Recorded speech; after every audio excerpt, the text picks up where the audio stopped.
G'day guys, and welcome to another YouTube lesson. Today we're going to take a look at the business function of marketing, and we're going to be taking a look in particular at one of the 4 P's, the traditional 4 P's, and that is price and pricing. As I've said to students many times, the product which we looked at last lesson is essential for your marketing purposes, but if you're selling something too high for what the product is worth compared to your competitors or in general, then no one will buy from you. Sales will lag and suffer. If you're selling a product really cheaply, below what it costs you to make, you'll sell 1 billion of the items, the units, but it's going to make a loss every time you sell that product. And again, you're not going to be successful as a business. So like all the P's, all of your marketing strategies, the various mix of marketing strategies are important. Price is no exception. Now there are really 3 parts, 3 parts to this pricing strategy. The first one is pricing methods. And to be honest, I'm not exactly sure why pricing methods are different to pricing strategies. I've chatted about it before. I think they all should be strategies. They're kind of one and the same in my view, but like we know already with the syllabus, some are pricing methods, cost, market, and competition based. Some are pricing strategies, skimming, penetration, loss leaders, and price points. And if you're asked a question in the HSC about what are effective pricing methods, don't talk about pricing strategies. Vice versa, if you're asked about pricing strategies, in particular, talk about the 4 pricing strategies and try and skip those pricing methods. In general, if you're asked about marketing strategies, then it's fine to talk about all. There's one other part of price that we will address, and that is this interaction, this connection between price and quality. Not surprisingly, if crap's cheap, if things cheap in terms of price, the quality ain't going to be so good. If price is of high quality, or if price is expensive, then the quality is usually going to be quite high too. Usually, I say, it's not always the case. I mean, I myself am quite cheap, but of high quality. Maybe not, but you get the point between the two. There's that interaction. High quality, high price, low quality, lower price. All right, the first thing, pricing methods. What are we talking about there? We're mentioning the 3. We have cost or cost plus pricing, market, all right, and we have the 3rd pricing method, which is competition based. You need to understand they're part of this P, which is pricing. You need to also get that they are not strategies, but that they are methods. So, cost, or known as cost plus pricing, is a tactic that looks at the total cost to the business of manufacturing or providing a good or service to the consumer, and then it'll add an additional amount for profit margin the business wants. So, just say the laptop I'm using to record these fine YouTube lessons, let's say it cost us $1,000 to actually manufacture and make. And let's say we want a 10% profit margin. Your maths, unless you're terrible at maths, you would therefore sell this product for $1,100. The $1,000 that it costs to make it, and that 10% profit margin that you're after. So if you're doing this with your pricing methodology, hence why it's called pricing methods, then it's called cost from the syllabus, or textbooks say cost plus pricing. Same old, same old. It is called cost. The second method is market. This is a pricing strategy whereby the marketing team allow market forces, the old demand and supply, okay, and they get the equilibrium of that to set the price for the product. So where demand intersects supply, that's what you will sell the product for. An example of this is a house auction, or this could also be what a shop thinks the average customer will pay for a good based on the market forces of pure demand and supply. Many businesses use this pricing strategy because it's what they can buy. If you're a grocer selling different fruits and vegetables, depending on the seasons and so on, you can buy apples and bananas and strawberries for different market prices, and you would perhaps utilize this pricing method to be able to set the price you sell to the customers. All right, the third method, the last one, competition-based pricing. This is a commonly used pricing method as well. What is it? It's where a business will look at what it costs them to make the product, which we did with cost, but more importantly, they'll be heavily influenced by what the competitors, the competition, the rivals are selling the same item for. And it's mainly that latter part. I'm Woolies, what's Coles selling the same items for? And I'll use that as a guide for my pricing of the bananas, of the corn flakes or whatever it may well be.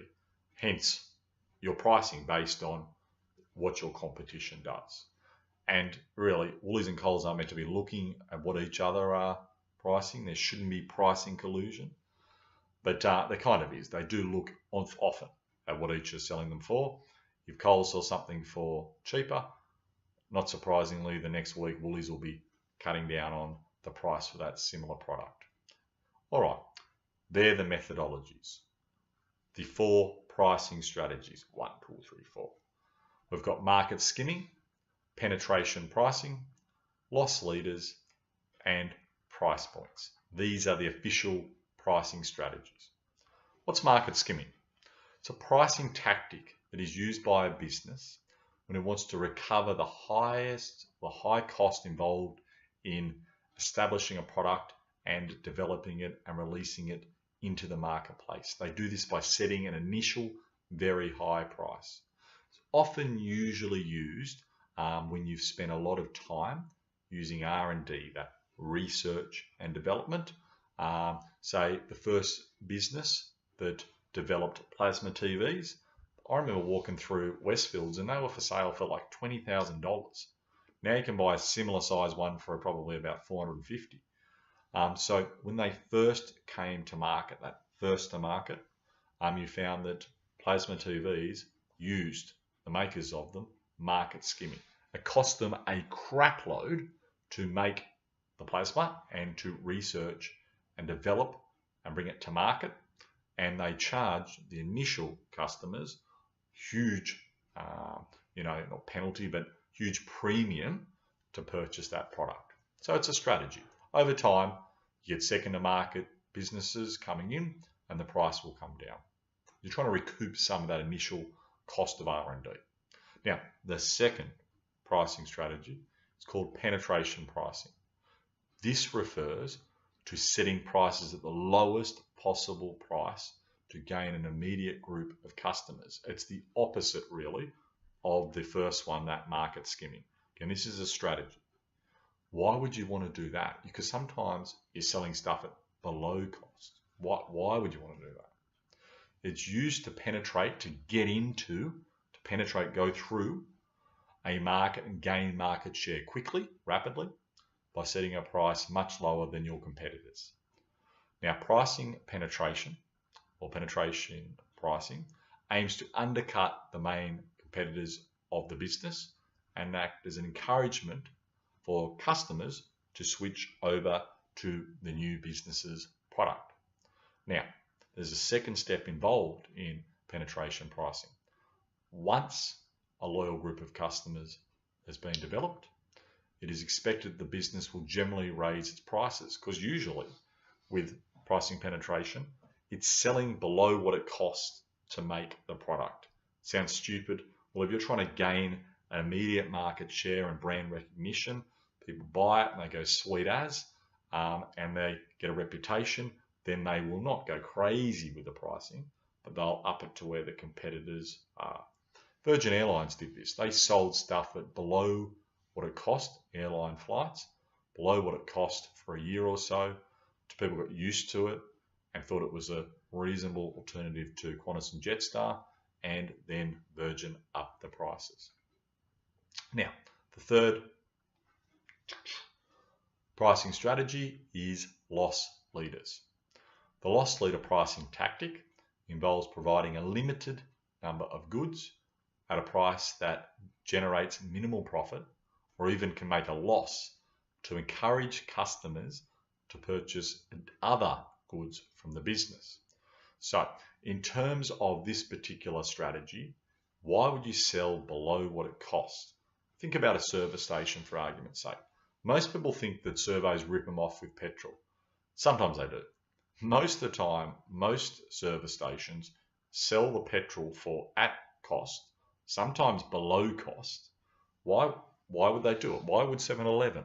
Why would Caltex? Are they generous people? Sell petrol for less than what it costs them to buy? Have a think about when you go into that service station and you go and buy a loaf of bread, a bottle of milk. What's that like compared to the supermarket just down the road? Is it cheaper for the loaf of bread and the milk at the servo or at the supermarket?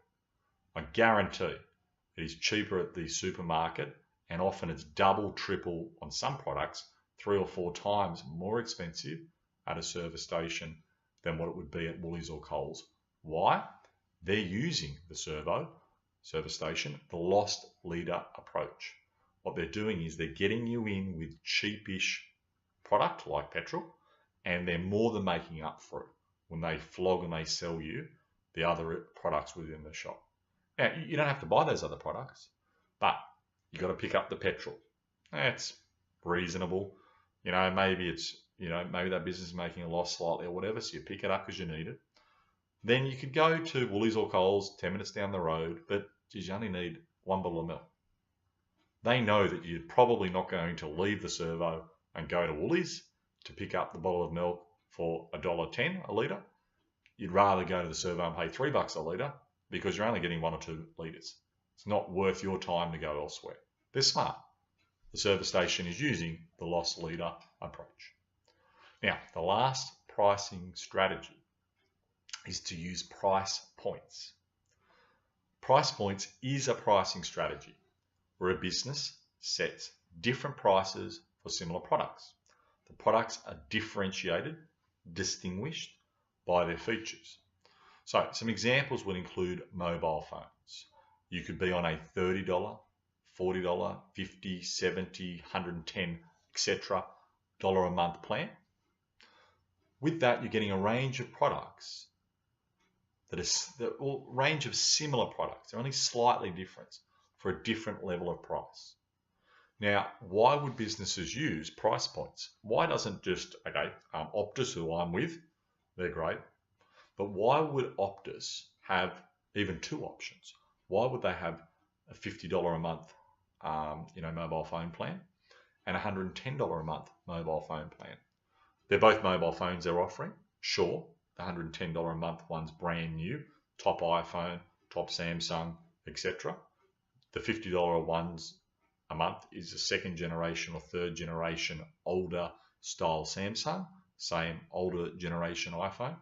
Why don't they just offer the $110 one? Why would they offer a cheaper one?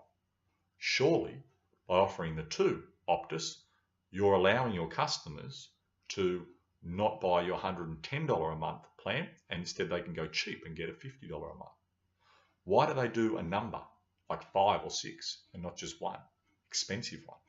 The answer to that is because you have a range of customers who really are only prepared to pay a certain amount. Some people want really great data, happy to spend heaps of money and get the best phone. Then you've got customers who are cheap bastards like myself, who will try and get the cheapest one within reason. Now, if Optus only did a $110 one a month, but Telstra or Vodafone, whoever, did a $50 a month, who would I go with? I'd ditch Optus in a heartbeat. I've got zero loyalty to them, okay? And I would go with Vodafone, whoever, for $50 a month. So by having various price points for tight asses like myself, all the way through to people who would like to pay a lot to get a little bit of a better product. Okay, having various options, you capture a greater market share of customers.